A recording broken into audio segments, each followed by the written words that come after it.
Ja, kratek dopust, bom rekel, kratek sladk.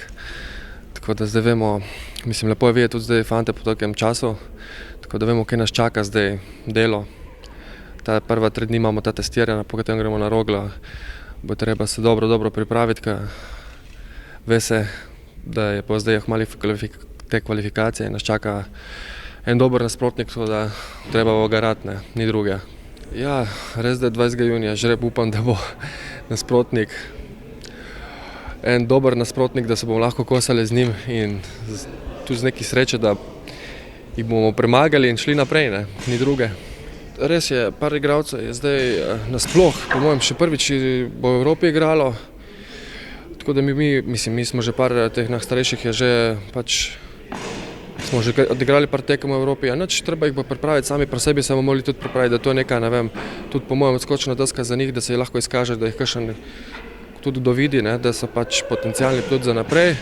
Vedeti morajo, da take tekme so zmeraj dobro došle, da se morajo izkazati, da se vidi, da Evropa ni prva liga naša slovenska, da je treba zelo več pokazati, tako da verjamem, da bodo tudi oni to naredili in skupnimi močmi bomo čim več mogli doseči. It's an important part of the season because you prepare your body to the whole season, so it's really important. And the most important is to not be injured and have good condition. We will suffer for sure, but after 2-3 weeks it will be okay. Yes, I think it's good, and for the spirit of the team to connect every players each other, it's really good. And every club I played for, we went to pre-season like this, 1 week, 10 days, to connect each other and to prepare this long season.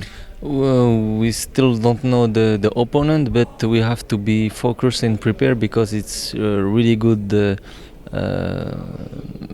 for the club, for the city, even for the country. And if we pass through these 2 tour of qualification, it's unbelievable experience, and for everybody it will be very good.